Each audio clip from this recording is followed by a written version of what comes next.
Massive protests have been held by students as well as Tamil Nadu's opposition after a second year, engineering student was raped inside the campus of one of Chennai's premier universities, the Anna University.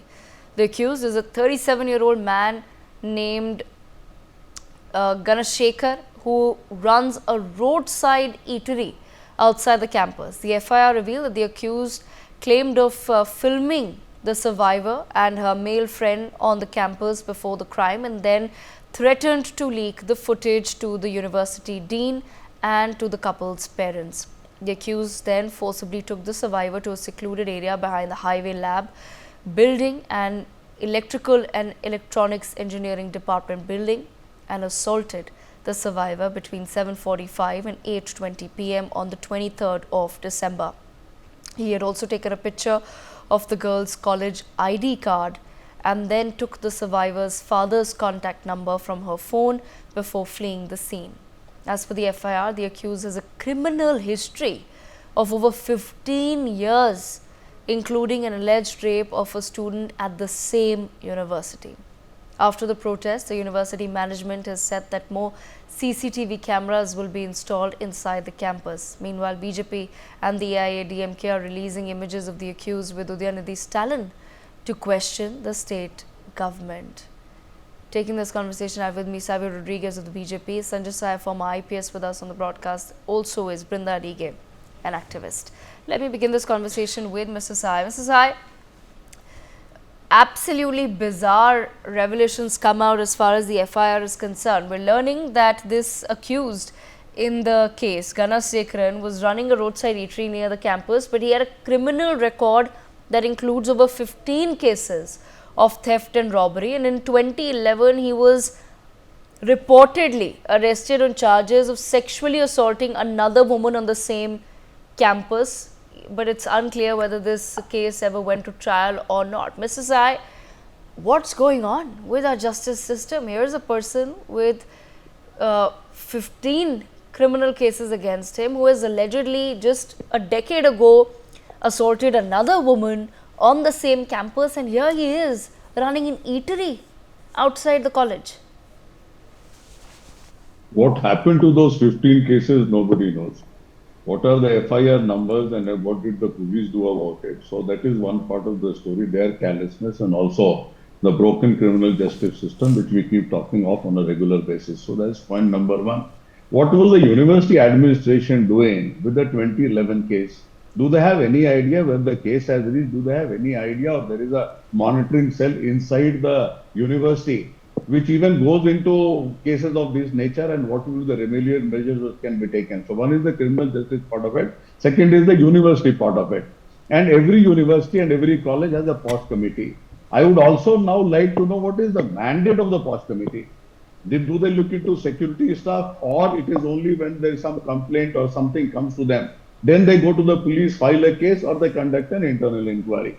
So this is where the first component of the criminal justice system, and preceding that the university management, which is supposed to take care of security inside the university. Now, the most important issue is, and you can draw the inferences to RJK, I think, which all of us are aware, and whatever happened after that particular incident, we are still not aware of the fact what security arrangements have changed or it has not changed, and nothing has come in the public domain.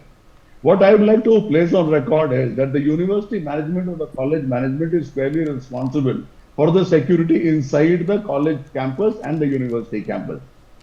And we still don't know who is in charge of security in any of these campuses. The blueprint of the security mechanism remains unknown. And also the person who is in charge of the security, we still don't know. And that is the case with most of the places. We found the same thing in RJK. And we found it all sorts of other places. Next point is the CCTV. Non-functioning of CCTV is the norm. And functioning of CCTVs might be an aberration. And everybody talks of CCTV, and now also they are projecting that they will put more CCTV. But Mr. Sai, yes, the CCTV factor is post facto, right? Once the crime has already occurred. CCTV can be preventive also. See, our understanding about CCTV is very, very minimal, and none of us have applied our mind as to find out what CCTV is. I'm an expert on CCTV, I'm an expert on computer vision, and I have done in a variety of places, plus done a research in 7 cities inclusive of Chennai on the effectiveness of CCTV. Now the point is most of these CCTVs, they don't have the annual maintenance, they don't know for what they have been put. If there is a visitor management which is done on CCTV and like your normal gated communities in Bangalore, so without the permission, without the QR code, you will not be allowed inside. So what is the visitor management system? And it is 7:45 in the evening. It is not 2 o'clock in night or he is jumping. If somebody gets into by forcibly, that's a different issue, which means there is no security protocol in place. I would like to know what is the security regimen out there, what is the security protocol. So what has been happening on the ground? Nothing has been happening, and we have been talking only on the superficial part Yes, of it. yes, Mr. Savai, that's what I'm saying. When we're talking about the security on the campus, yes, and I will come to that in just a moment. But what about the fact that this is a person with a criminal record? Does this not beg us to ask the question, what are the cops then really doing? What is the justice system up to? Why are you 100%, allowing people with criminal records, people with a record of sexual assault to be roaming around freely running businesses? See, we have to first understand and appreciate the fact what is the criminal law in this country and how much time it takes to take the person through the criminal justice system. The update on at least the case which happened in the university, the police should have communicated to the university, and university also, because it is a case which is related to them, they should also have taken the update. Even after this whole ruckus happening, we still don't know what has happened to the 2011 case. So I'm completely with you that we are unaware of the fact, and there is no mechanism on the face of it as it looks to take care of these criminal fellows. And what is the police verification done when there is some shop or something which is put up just outside the university? So there are very, very gaping loopholes or the gaps which are there. And as far as the police is concerned, if there are 15 cases, what happened to the 15 cases? Why he is out? I have absolutely no idea. Yes, I want to bring in Brinda Adige into the conversation. Brinda Adige, we've just watched this happen in Arjikar on the 9th of August this year, where again the main accused was someone with an absolutely shady background. Once the crime occurred, then his rap sheet came, to the public's, was spelled out before the public that he also had a criminal record, that he had a record of assaulting his wife as well. And other criminal records. What's going on as far as our justice system is concerned? Why is it that we are allowing on a daily basis now criminals to really roam free? How is it that someone who has a record of sexually assaulting a woman, whether it's proven or not, how is it that 10 years later they're doing the exact same thing on the exact same campus? I have two issues here to point out. One is that being a largely patriarchal society, a patriarchal justice system, patriarchal functionaries, and a society that is largely patriarchal, the very fact that you can threaten somebody taking a photo, a picture, or a video and say, I'm going to share it to your parents, that itself reeks of misogyny, sexism, and this threat that people will get to know you have a boyfriend. That said, we come to the question of where have we seen the police having a repository of sexual assaulters? This came out during Justice Verma Commission when Nirbhaya happened, that all police must have a repository of people who have either been acquitted or cases have been registered and charge sheets have not been filed, or probably the victims were forced to take back those cases. But still there was a complaint. There was a cause to allege a perpetrator for sexual violence. If all of that is not part of police documentation in digital India, what is the police doing? Nothing. Because they are also party to that patriarchal setup, that it is women who are supposed to safeguard and protect themselves. Why was she out there at that time with her boyfriend? Why did she go somewhere over there? The responsibility squarely lies, of course, with the university, which has done nothing. Since 2011, it has done nothing. The police in the vicinity have done nothing. They know that there was this case registered on him. At least he will continue to remain as a suspect. And being a suspect, having the freedom to open a shop opposite a college, that itself should have raised the antennas and told the police and the college administration that this man is waiting now, not only cases of sexual assault, but he's waiting now to find his next victim and prey. So we have to hold institutions accountable and responsible. We cannot place the blame again and again on students. Parents with confidence and trust in the university and the local police send their children to study. And if that place, that temple of learning, has become a place where perpetrators find easy prey, that is where these institutions must be held accountable. Because we know if a case is registered and if she is the complainant and as the victim, the case will come up after 3-4 years. In the meantime, she will have to go to the court not less than 10 to 12 times, which will disrupt her education, her classes. All of this bears very heavily on the victim and her family. That is why we might probably see in this case that some case might have been registered, but no logical conclusion. So the fellow has never been punished, penalized, or convicted because of societal pressures and the lackadaisical attitude of the government, the police, as well as the university. We must hold them responsible. Okay, I want to bring in Savio into the conversation. Savio, this is of course not the time for a political blame game, but can our political parties really come together? Like I said, we're watching case after case. We've just witnessed it in West Bengal, where there was a criminal that was roaming around on a college campus, someone with a criminal background, who in fact in the West Bengal case, he was part of some volunteer group that cops recruit themselves. So basis that, he's roaming around on a college campus and he's committed the most heinous crime possible. And now a few months down the line, we're witnessing again another person with a criminal record opening up some sort of a stall outside a college campus and then threatening students. Will the political parties come together and really take it seriously? Because I know the BJP has held a protest against the DMK in the state and they're saying that this is a failure of law and order. But listen, this is a pan-India problem. Devika, thank you for having invited me to the show. I firstly want to say that I prefer not to do politics as far as a heinous crime is concerned.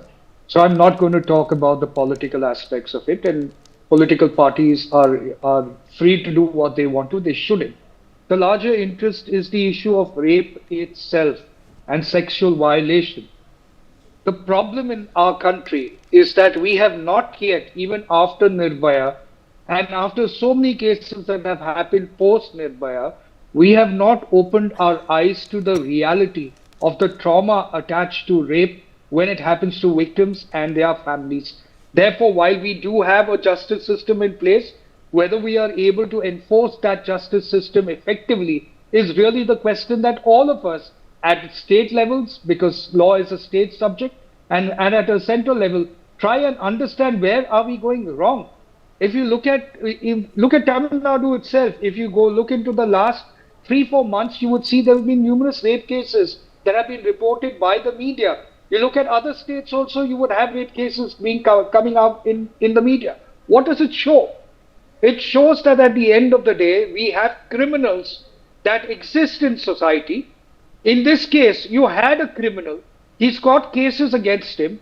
He's charged or he's been accused of a crime happening in the same university, a sexual abuse crime, and yet he's having a stall outside that same university or in vicinity of the same university.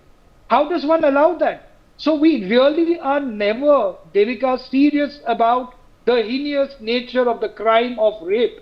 Rape of women, rape of children, rape of men, because to us they just become political brownie points that we use to make noise politically, and at the end of the day, when the politics of it dies down, the issues and the concerns around the criminality and the importance for us to be preemptive dies with it. Therefore, every time you see a sexual abuse case getting the kind of footfalls or the eyeballs, it is because it's driven by some political agenda that is making the noise louder. But in reality, what have we done to change the system? We've done fairly little. Because if there was fear in society against rape, then rape would never have happened. A lot of people make the mistake of saying rape is a crime of lust. Rape is not a crime of lust. Rape is a crime of power, where somebody wants to make a person submissive to that power. So if you look at this case as well, he had a reason to show that he was more powerful than the victim because he had her on camera. And that is exactly what to be rightly said. We are living in a society that makes it a taboo for people to then use it as a trump card to blackmail people. In this case, this young girl. Why are we living in a society that makes it a taboo for a boy and girl to be together? That was the genesis of this crime. That video, which she was afraid of, and that's why she was taken away and raped. We don't have an answer to why are we making our society, guilty about being together between a male and a female of an appropriate age. We are living in a society that looks at everything as in a taboo, yet we are all right when we see movies or television which shows absolute rubbish in most cases. And we have a justice system that is not willing to open its eyes and be preemptive to the crimes that are happening to people in this country, especially the women and children. Please look at the number of rape cases over the last couple of years and how they've gone up. So nobody is afraid. The criminal is not afraid of committing the crime. Rape is a heinous crime of any nature. And that person must be punished so that it sends out a message to the rest of the criminals who are thinking that it's easy to get away with rape, because the victim in a rape case over and over again, if it's a woman or a child, are the women and children that are brought to give testimonies or repeat the trauma, India statements over and over again. But on that note, Savya, I want to bring Brinda DK back into the conversation. Brinda, I want to understand from your perspective then, as Savya is also pointing out, listen, we've tried to have a larger conversation about the justice system. We know that it takes a very long time in India. Imagine Nirbhaya's case took us 10 years to hang the culprits. So, when you think about it, yes, the justice system takes time, but doesn't that mean that we now require our members of parliament and others to come together to pass some sort of a law wherein you are required to be on some sort of a list? There has to be some sort of a register that is created for people accused of sexual offences or sexual offenders. At least some sort of something has to be created in this country so that one knows that if you are accused of a heinous crime, people around you and those around you need to watch out for your actions. We cannot have laws for everything. There are directives, there are SOPs, and duty bearers have to follow those directives and SOPs. So if the police is not following, let us say, you mean to say they do not have a Gunda's sheet? People who are involved in rowdyism, don't they have all of the list with them? Don't they have people who are wanted for some crimes? Of course the police have all of that. But what the police do not have is anything that can be tapped easily into. We talk about digital India, but you must see that the police are still struggling with a lot of the digitization. Even cybercrime, we find it very difficult to go and register a case and see it through, follow through with that case. There is a lot of burden that is placed on the victim or the survivor going to make that complaint. Now that said, we also want to find out why have the judiciary and the police not yet got themselves reformed? These came a couple of decades ago and the police have not reformed. So we need to hold politicians accountable to say, why are you not pulling up the functionaries in these departments for reformation? That reform has to happen. We cannot absolve the judiciary all the time to say, oh, they are going to take a long time. They are going to take a long time. The judiciary does not have any qualms to go and ask and pass decisions to increase their salaries, their perks, and the kind of phones that they want. It took them less than 2 hours. This same thing happened for the politicians in the parliament to increase their salaries. Now they can make decisions very quickly on those things. So why not on the safety precautions? Why not on these things that must and should be done so that our children are safe, so that our young people are safe, so that our women are safe, and we can hold people accountable. To date, nobody is punished. If a case falls through in court, a rape case falls through in court, has any prosecutor ever been pulled up? Has any judge been ever questioned or demoted? Never. It just goes and becomes part of a number and a file in the library. See, they are not held accountable. So we are talking of reformation, and that reformation is for accountability. And that accountability is no charity to the citizens. We, the paymasters, are paying them money. So they can't take their own sweet time. 77 years down the line is enough time for the judiciary to reform and the police to reform. They cannot continue in that feudal colonial mindsets. We want to hold them accountable. Even today, it's not easy to go and register a case of rape in any police station, no matter who says anything. They might talk on their citizens' charter that you can get this done within 2 hours, 1 hour. No single police station across India can ask an award for something like that. It takes us the minimum of 7 to 8 hours to register a simple FIR. Forget about rape and dowry, death and murder. Yes, I want to leave the last word with Mr. Sai. Mr. Sai, your thoughts on the same as well. So I want to understand from you, has the time now come for India to perhaps develop a register of sexual offenders? See, the register of sexual offenders is already there. We started with the CCTNS project long time back, and over again it has told by powers that we have the national database of crime and criminals available with us. It is being used for a variety of jobs. It has to be used for sexual offenders. The offenders are known, and that can be made available on an Excel sheet in less than few minutes. So that is where we stand. So giving them a clean sheet that they are not aware and that it is not digitally available, that is not acceptable. We are at a stage where different pillars of criminal justice system, they are being integrated at the data level. I, for one, have been a part of bringing police IT to Karnataka, which was a precursor of National Database of Crime and Criminals. And we integrated with the criminal justice system precisely the code, I think way back 6-8 years. And from 2015, everything is reconciled, it is validated. So giving police a clean sheet that the data is not available is not acceptable. This is a different reason that people outside of the police, they also don't try to find out and understand as to what police knows and how it functions. Not necessarily they're always right, but not necessarily that they're always wrong. With regard to the time limit of investigation, investigation time limit is already given. I think it is 60 days as it stands now. But who is implementing that time limit? You go to any state in the country and look for the cases which has crossed the mandated time limit. You will not find any documentation whatsoever of taking the extension of investigation time or they're closing that particular case. So that is the second part. The most important part, now all of us have been sermonizing on very, very high things like justice and all that, which at the granular level cannot be defined at the operational level. At the operational level, whatever happens, only that can be defined. Now, first thing is, why the university administration has no ownership of security. And in the present political slugfest, again the university administration will escape. It is their primary responsibility. What police has done, that is their action should be taken against them or whatever sloppiness has happened.